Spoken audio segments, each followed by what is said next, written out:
I, John D. Rockefeller, began with 50 cents a day. No fortune, no connections, no excuses.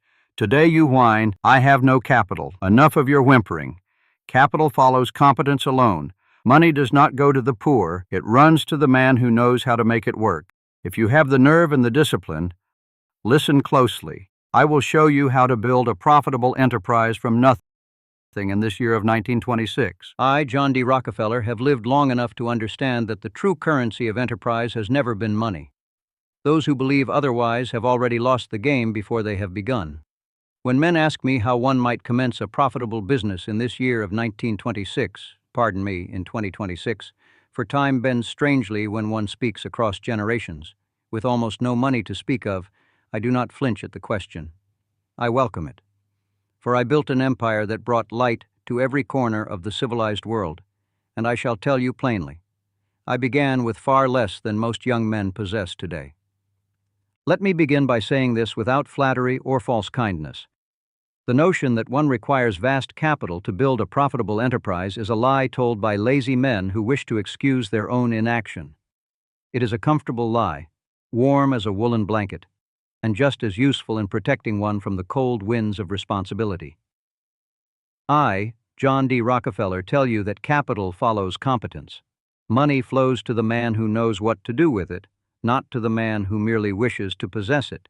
If you understand this principle deeply, you shall never again say the words, I have no money, as though they were a sentence handed down by fate.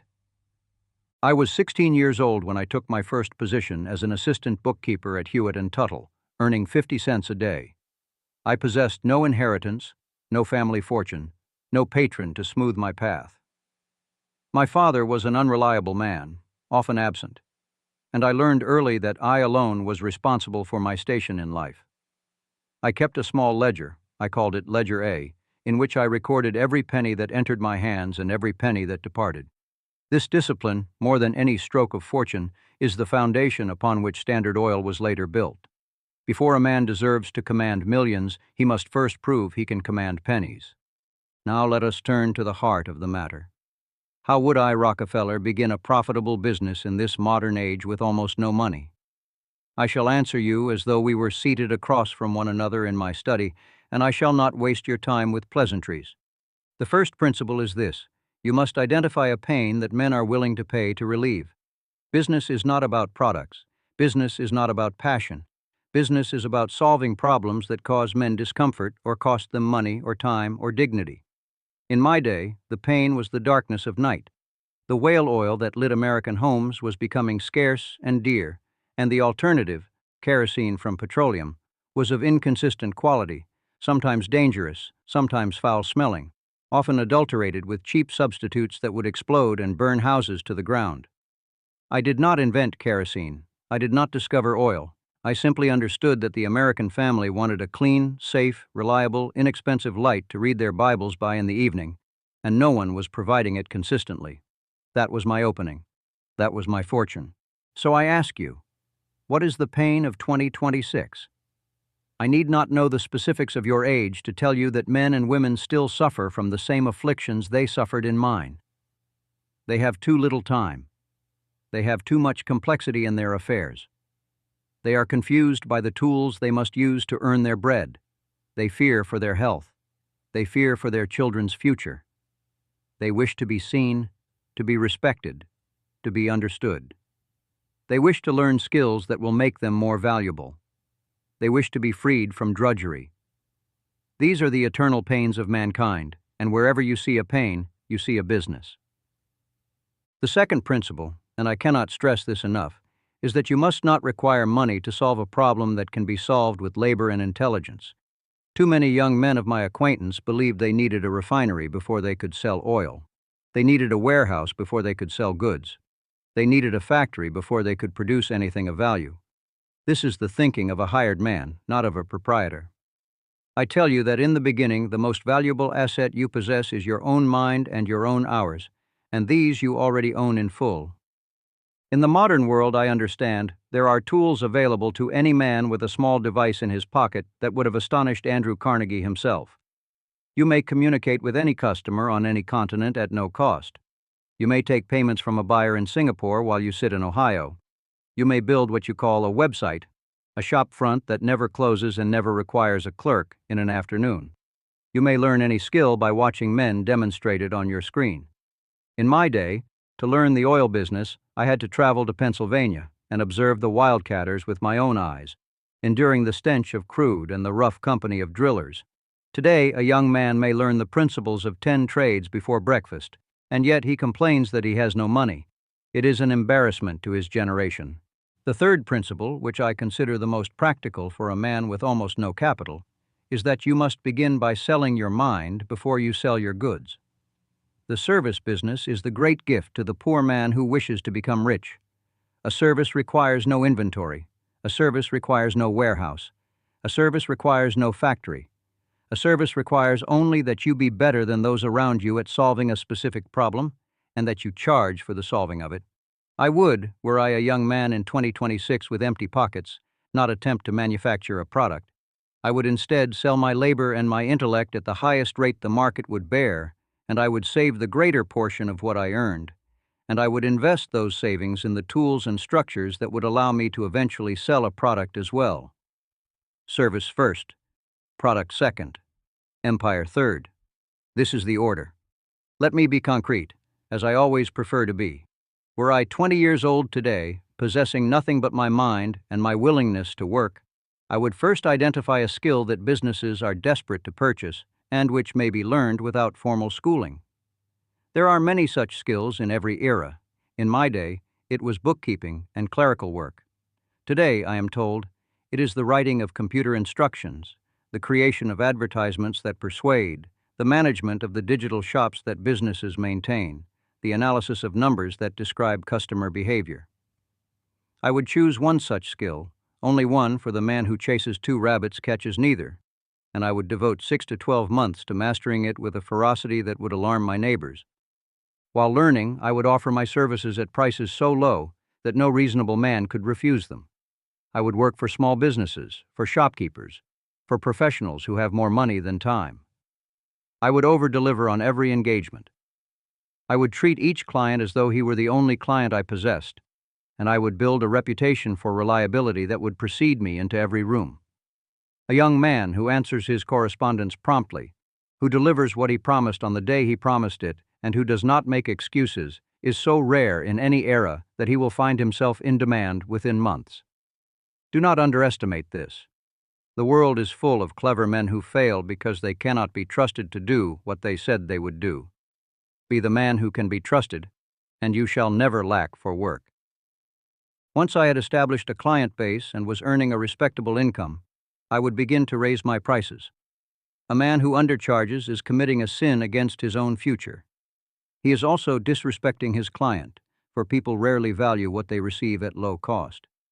I learned this in the oil business when I discovered that refined kerosene sold better at a fair price than at a desperate price, because men associated the low price with inferior quality. Charge what you are worth. If the client objects, find a better client. There are always better clients, though they are harder to find than poor ones. Now, the fourth principle is the law of reinvestment, which governs all true accumulation of wealth. When money comes to you, the natural impulse of most men is to spend it on comforts, on appearances, on the illusion of having arrived. This is the great trap of the amateur businessman. I, Rockefeller, tell you that in the first 10 years of your enterprise, you must live as though you were still poor. Not because you are, but because the money you earn is not yet yours. It belongs to the business, to the future, to the empire you are building. When I began at Hewitt and Tuttle, I saved half of what I earned. Half. When I began my produce commission business with Maurice Clark at age 20, we operated on borrowed money and the thinnest margins, and every dollar of profit was reinvested. When Standard Oil was founded in 1870, I did not draw extravagant salaries. I plowed the money back into buying refineries, into building pipelines, into controlling the supply chain from the oil fields to the grocer's shelf. The man who spends his early profits on fine carriages and silk waistcoats will never own the railroad. In modern terms, I understand this means you must resist the temptation to display your early success on whatever channels you use to show off to strangers. Do not photograph your new automobile. Do not post pictures of your dinners at fashionable restaurants. Do not purchase a residence beyond your actual means. These behaviors are the marks of a man who does not truly understand what money is for. Money, in the beginning of an enterprise, is fuel. You do not burn fuel to impress the neighbors. You burn it to move the engine forward. The fifth principle concerns the structure of what you build. Having begun with services, having accumulated some capital through disciplined reinvestment, you must now ask yourself, what asset can I own that will continue to earn money even when I am not working? This is the great question that separates the laborer from the capitalist. A man who must be present to earn is still a slave to his work, no matter how well paid he may be. A man who owns something that earns while he sleeps has crossed into a different category of being. In my industry, this asset was the refinery, then the pipeline, then the distribution network. Each of these assets continued to produce income whether I was at my desk or asleep in my bed. In your age, I am told that men build what they call software, or they create courses that teach their expertise, or they build collections of written works that sell themselves through the digital shops. They build small platforms that connect buyers and sellers and take a modest fee from each transaction. They acquire the rights to distribute goods made by others. These are the modern equivalents of my refineries. Find the refinery of your industry, build it or buy it, or control access to it. And when you control the thing that everyone in your field must pass through, you have acquired what we used to call an indispensable position. I shall tell you now the story of how I came to control the refining of oil in America, because it illustrates every principle I have described. In the 1860s, when I first entered the oil business, the industry was a chaos of wildcatters and speculators. Men drilled holes in the Pennsylvania earth and struck oil, and then they sold the crude to whoever would pay. The refining business was a mess of small operations, each competing fiercely, each cutting prices until none of them made any money. Many refineries were filthy, producing kerosene that smoked, that smelled of sulfur, that sometimes exploded. I looked at this chaos, and I saw an opportunity that other men missed. I saw that the refining was the bottleneck. The oil had to pass through a refinery before it could reach the consumer. Whoever controlled the refineries controlled the industry. I did not need to own the wells. I did not need to own the wagons. I needed to own the refineries, and I needed to own so many of them that my costs per barrel would be lower than anyone else's costs. This is what you would call, I believe, economies of scale, though we did not have the term then. We simply called it good business. I began with one small refinery in Cleveland, purchased with my partner Morris Clark's reluctance and my own absolute conviction. I bought him out in 1865 for $72,500, an enormous sum at the time because I understood that he did not share my vision and would slow me down. I have never regretted paying a high price to be rid of a partner who lacked ambition. This is another lesson for you. Do not hesitate to pay what is necessary to remove obstacles from your path, whether those obstacles be partners, properties, or employees who cannot keep pace. Within 5 years, I had absorbed or acquired nearly every refinery in Cleveland, and then I moved outward to Pittsburgh, to Philadelphia, to New York. I offered my competitors a simple choice: sell to me at a fair price, accept my stock in Standard Oil in exchange for their operations, or compete with me and be destroyed. Most chose to sell, and most of those who chose to compete lost their businesses. This was not cruelty. This was the natural consolidation of an industry that was wasting enormous amounts of capital through inefficiency. My refineries operated at a fraction of the cost of my competitors because I was relentless about efficiency. I made my own barrels instead of buying them, and I saved substantial money per barrel. I owned my own wagons, then my own pipelines, then my own tank cars. I negotiated rebates with the railroads that my competitors could not match, because I shipped more oil than any of them and offered the railroads a volume and consistency they could not refuse. Now, I do not tell you this story to make you admire me. I tell you this story so that you understand the principles at work. The young man who wishes to start a business in 2026 with almost no money must apply these same principles on a smaller scale. Identify the bottleneck in your industry. Position yourself at that bottleneck. Become so efficient at what you do that competitors cannot match your cost. Expand by acquiring or absorbing smaller players once you have established your position. Do not apologize for your ambition. but do not advertise it either. Let your results speak. Let me now address the question of debt, because many young men in any era misunderstand this instrument. Debt, properly used, is one of the most powerful tools in business. Debt, improperly used, is a noose around a man's neck. The distinction lies in what the debt is used to purchase. If you borrow money to buy something that will produce income greater than the cost of the debt, you have made a wise decision. If you borrow money to buy something that depreciates, that consumes capital, that produces no income, you have made the decision of a fool. In the early days of Standard Oil, I borrowed heavily to acquire refineries, because every refinery I bought would produce income sufficient to pay back the loan and leave profit besides. I did not borrow to furnish my home or to buy fine clothing. Learn this distinction. Burn it into your mind. The most common reason that young men fail in business is not lack of capital. It is the misuse of the capital they acquire, either earned or borrowed. Allow me to speak now of partners and employees, for no man builds an enterprise entirely alone, no matter what he may tell the newspapers. I had many partners and employees in Standard Oil, and I chose them with greater care than I chose my shirts. I looked for 3 qualities above all others. First, intelligence, not merely cleverness, but the capacity to see a situation clearly and respond to it rationally. Second, integrity, the absolute refusal to cheat, to steal, or to deceive, even when it would be profitable. Third, energy, the willingness to work harder than the situation demanded, without complaint and without excuse. A man who possesses all 3 of these qualities is worth his weight in gold. A man who possesses only 2 of them is worth paying. A man who possesses only 1 of them is worth keeping at a distance. And a man who possesses none of them is worth removing from your life with the greatest possible speed. In the modern age, I understand that young entrepreneurs often begin alone, working from small rooms or cafes. This is acceptable for a time, but you must, as soon as your enterprise can support it, begin to hire help. Your hours are the most valuable asset you possess, and every hour spent on tasks that could be done by another person at a lower rate than your own earning power is an hour stolen from the growth of your enterprise. Hire slowly, fire quickly. Pay fairly, but not extravagantly. Train thoroughly, and remember always that an employee who does not align with the mission of the enterprise is more dangerous than no employee at all. I must now speak frankly about the psychology of wealth, because in my long observation, it is the psychological failures that destroy most enterprises, not the financial ones. The man who begins with nothing and earns his first $10,000 feels wealthier than the man who begins with $1 million and is reduced to $100,000. This is a dangerous illusion. The young businessman, upon achieving his first taste of success, is in greater peril than he was when he was poor.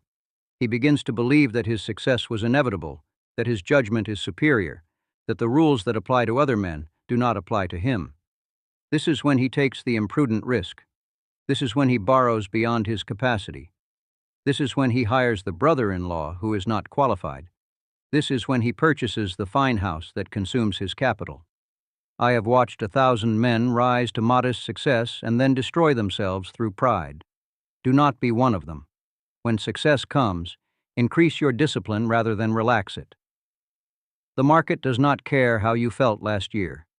The market cares only about the decisions you make today.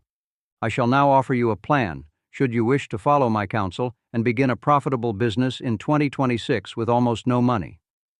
In the first 3 months, you shall identify a skill of commercial value and devote yourself to mastering it.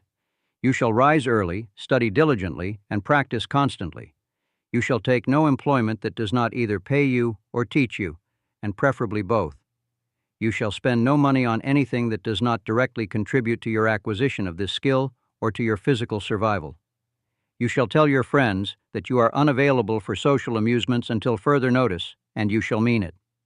In the 4th through 6th months, you shall begin to offer your skill to paying customers. You shall charge modest fees at first, building a reputation for reliability and quality. You shall keep meticulous records of every dollar that enters and leaves your enterprise. You shall reinvest all profits into improving your skill and your instruments of production.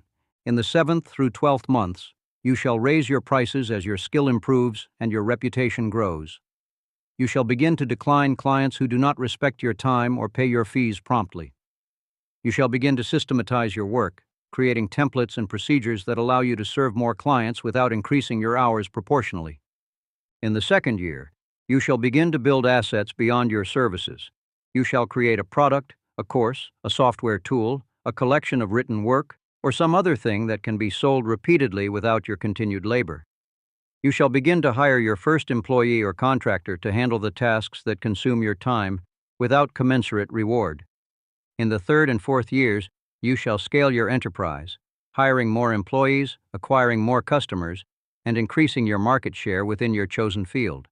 You shall begin to consider whether you might acquire smaller competitors or form alliances that strengthen your position. In the fifth year and beyond, you shall be operating a substantial enterprise, and the principles of efficient management, reinvestment, and strategic positioning that I applied in Standard Oil shall apply to your operation as well, merely at a different scale. This is not a path for the weak of will. This is not a path for the man who wishes to be comfortable. This is the path of the serious man, the man who has decided that he will not spend his life in quiet frustration, the man who has chosen to take full responsibility for his station in life and to elevate it through his own efforts. I wish now to speak of what I consider to be the greatest advantage available to the young man of 2026 over the young man of my own era, and that is the extraordinary leverage available through modern communication and commerce. In my day, to reach a customer in California, I had to build pipelines, negotiate with railroads, Look at this. and Stork construct a won't wait. distribution What does that network of mean for thousands of us? employees. It means trouble. Big Today, trouble. I We am need a told, a plan. young man in his bedroom can reach We a need to customer move in on this Tokyo in now. the same The moment that he figures reaches don't a add up customer in yet. Texas, at Trust no me, additional it's solid. cost. The market is The volatile. market We available must to act you now. is the entire Agreed. But we need population of the data. literate I'm world. noting the key figures. This is a Good. gift that Let's was proceed. not available to Vanderbilt, not available to Carnegie, not available to Morgan, and Gentlemen, certainly this not is the available site. to me. What about You the have structural load? opportunities The that the reports are great clear. industrialists Good. We of my proceed. era would have given their right hands to possess. Do not squander them by complaining about the difficulty of your situation. Let me now address the matter of failure, because no man builds an enterprise without encountering it. In my long career, I made many decisions that turned out poorly. I invested in properties that failed to produce returns. I hired men who proved unworthy of my trust. I entered into agreements that did not serve my interests as I had anticipated. Each failure cost me money, and each failure taught me something that money could not have purchased directly. The man who refuses to risk failure will never achieve success. The man who allows failure to discourage him will also never achieve success. Failure is not a signal to stop. Failure is information. Study it coldly, extract its lessons, and proceed with a wiser strategy. Do not wallow in it. Do not allow it to define you. Do not explain your failures to others as though they were unfortunate accidents. Own them, learn from them, and move forward. I shall close with this, my young friend. The world of 2026 is not fundamentally different from the world of 1862, when I first walked into Hewitt & Tuttle as an assistant bookkeeper. The fundamental realities of human nature, of commerce, of value, of work, of discipline, these have not changed. Men still wish to be relieved of their pains. Men still pay money to those who can relieve them. Capital still flows to the competent. Discipline still separates the successful from the failed. The young man who understands these fundamental principles and who applies them with patience and ferocity shall succeed in any era, in any industry, with any amount of starting capital. You have asked me how to start a profitable business in 2026 with almost no money. I have told you. Now the question is no longer what to do. The question is whether you have the character to do it. Most men who read these words shall put them aside and return to their amusements. A few shall underline passages and nod thoughtfully and tell their friends about the wise things that Rockefeller said.